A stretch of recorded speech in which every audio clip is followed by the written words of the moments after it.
పెదబయలు మండల కేంద్రంలో CPM party మండల కమిటీ ఆధ్వర్యంలో ఢిల్లీలో 8 రోజులుగా రైతులు చేస్తున్న ఆందోళనకు మద్దతుగా రైతుల యొక్క సమస్యలు వెంటనే పరిష్కారం చేయాలని మండల కేంద్రంలో రాస్తారోకో చేపట్టడం జరిగింది. ఈ సందర్భంగా పార్టీ మండల ప్రధాన కార్యదర్శి బొండా సన్నిబాబు మాట్లాడుతూ కేంద్రంలో ఉన్న బీజేపీ ప్రభుత్వం 2020 సెప్టెంబర్లో 3 రైతు వ్యతిరేక చట్టాల రద్దు, విద్యుత్ బిల్లుల ఉపసంహరణ చేయాలని కోరుతూ 8 రోజులుగా రైతులు ఆందోళన చేస్తున్నా ప్రభుత్వం స్పందించడం లేదని అన్నారు. పార్లమెంట్లో ఆమోదించిన చట్టాలను వెంటనే ఉపసంహరించాలని, రైతు వ్యతిరేక చట్టాల మూలంగా బడా పెట్టుబడిదారులకు లాభం కలుగుతుందని అన్నారు. రైతులకు, సామాన్య పేద మధ్యతరగతి ప్రజలకు ఎటువంటి ప్రయోజనం లేదని అన్నారు. కార్మికుల యొక్క చట్టాలను 4 కోట్లుగా విభజించి ఉందని, దీనివల్ల కార్మికులకు తీవ్రమైన నష్టం వాటిల్లే ప్రమాదం ఉందని అన్నారు.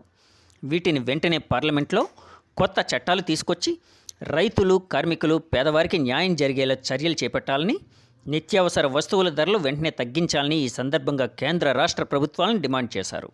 ఈ కార్యక్రమానికి సిపిఎం పార్టీ మండల కమిటీ సభ్యులు K Prithviraju, B Gangadharam, J Sunil, T Kausalya తదితరులు పాల్గొన్నారు.